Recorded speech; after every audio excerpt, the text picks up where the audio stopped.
În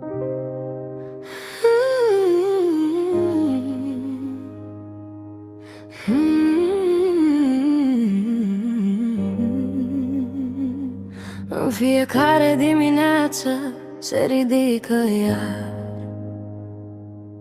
cu lacrimi ascunse și sufletul clar. 3 fetițe îi sunt lumea și comoara, pentru ele luptă până seara.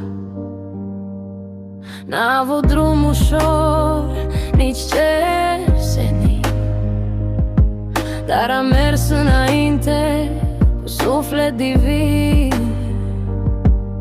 A transformat durerea în putere și fiecare pas l-a făcut cu încredere. Ea este mamă, femeie de fier, ridică munții și atinge un cer. Pentru fetele ei dă tot ce poate da, cu iubirea ei nimeni nu poate opri când va lupta. Ea este roul din fiecare zi, lumina care nu se va stinge oricât ar fi, cu brațele deschise și inima mare. O mamă puternică, plină de valoare. A făcut sacrificii pe care nimeni nu le știe. A pus mereu copii pe primul loc, o veșnică mândrie. Le-a oferit iubire, sprijin și alinare și le-a învățat să creadă în visurile lor mari. Când oboseala i-a apăsat greu privirea, le zâmbea și le ofera fericirea, pentru că dragostea ei nu are sfârșit. Este cel mai frumos dar de pe pământ primit.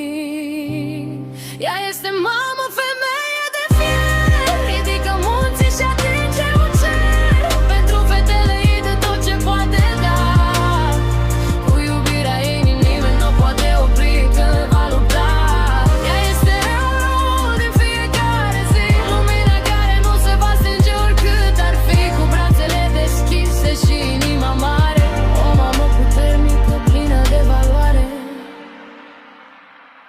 3 fetițe, o mamă și o inimă uriașă, o poveste de iubire care niciodată nu se lasă. Iar timpul va spune tuturor într-o zi că cea mai mare putere este dragostea de mamă și copii.